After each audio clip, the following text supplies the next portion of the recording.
All right, you guys ready? Thank you all for coming.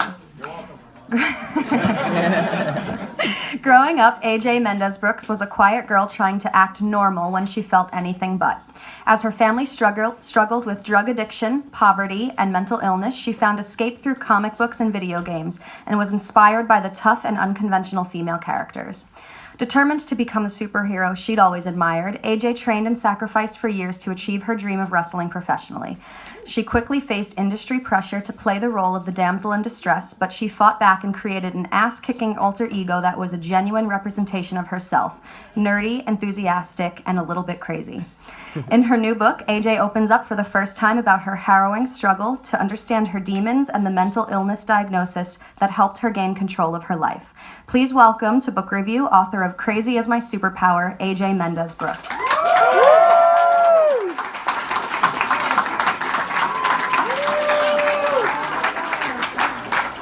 Oh my god. I have a little t-shirt for this. Sorry. The struggle is so real. Oh my god, who had the entrance music? That was amazing. Oh my gosh. This is way more people than I expected. Thank you guys so much for coming. I was going to be really psyched if there were like 15 of you. You have no idea. Thank you for remembering me.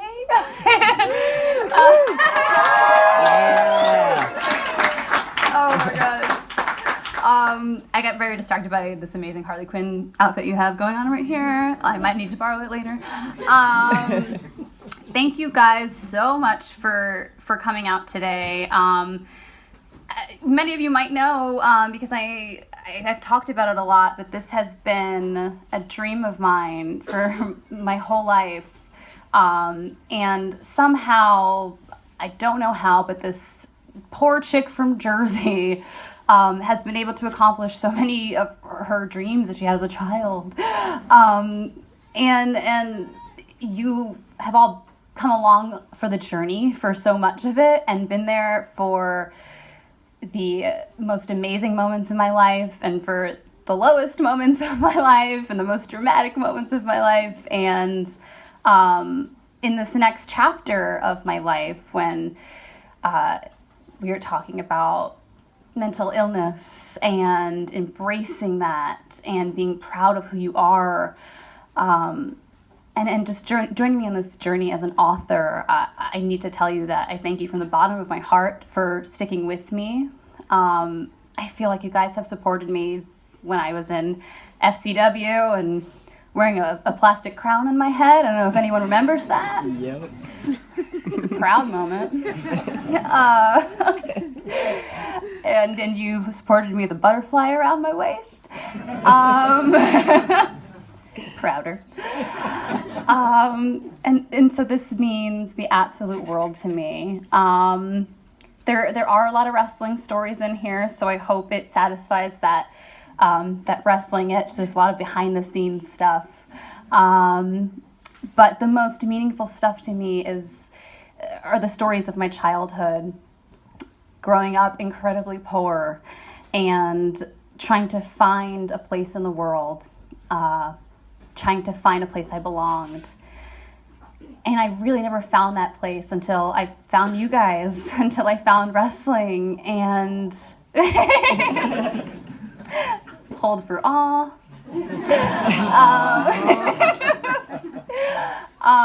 So I thank you so much for that, and I hope that this book shows you a little bit more about who I am.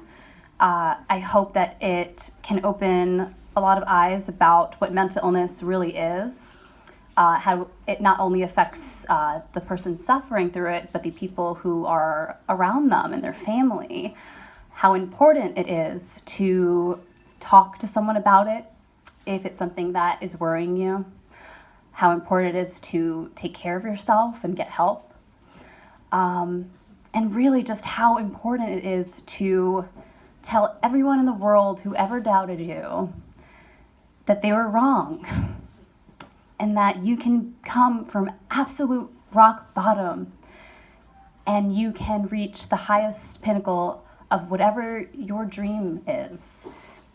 You can achieve it, and somehow 5'2" scrawny chick became a champion, and you guys have been along for the whole ride, and I hope that this book makes you proud. And thank you for being here for chapter 2.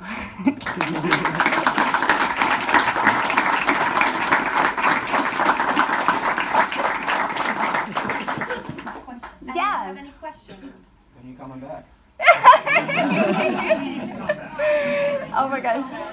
I mean, one thing I've talked a lot about today has been, there have been times in my life I've said the word never.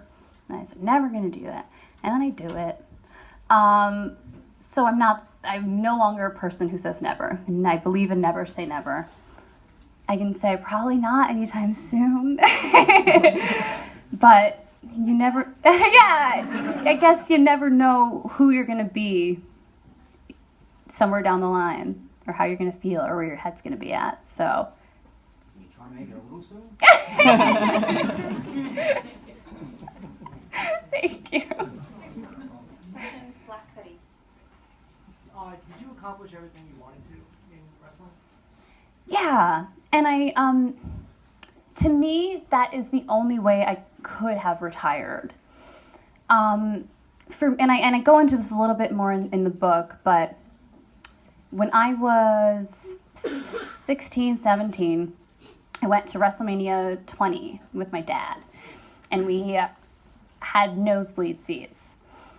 And I looked over at my dad, and my dad had tears in his eyes, and we could barely see the ring, and I looked at him, and I said, "Why are you crying?" And he said, "I wish I could have afforded better seats for you."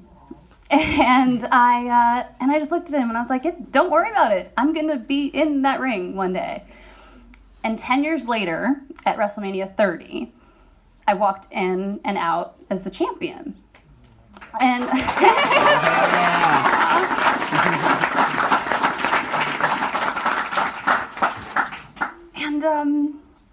for me, I don't think you can get more full circle than that.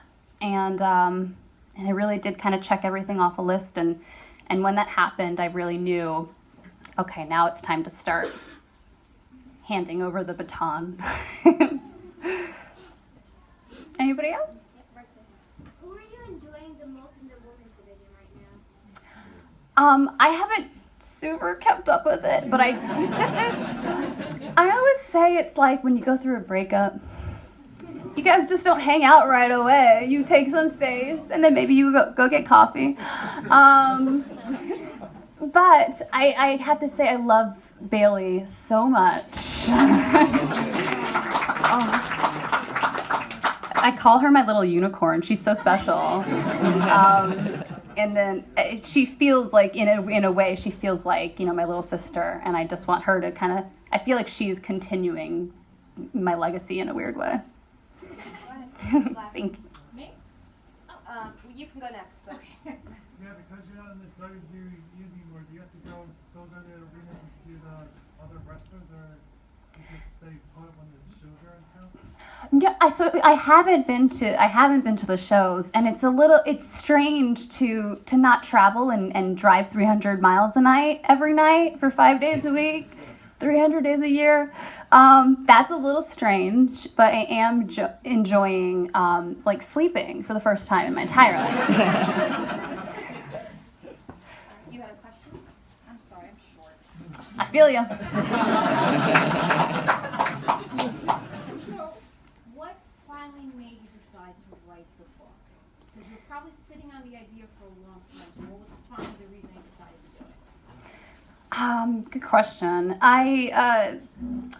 Growing up, my sister and I would kind of always joke that every hard thing we went through was happening just so we could put it in a book one day. And, we'd get evicted from an apartment, and we'd be like, don't worry, it's going in the book one day. And then one day it just became real, and it became important for me to really make sure I tell my story and I pass it on. And so when I knew I was kind of winding down my wrestling career, it was important for me to close one chapter and literally start 14 more.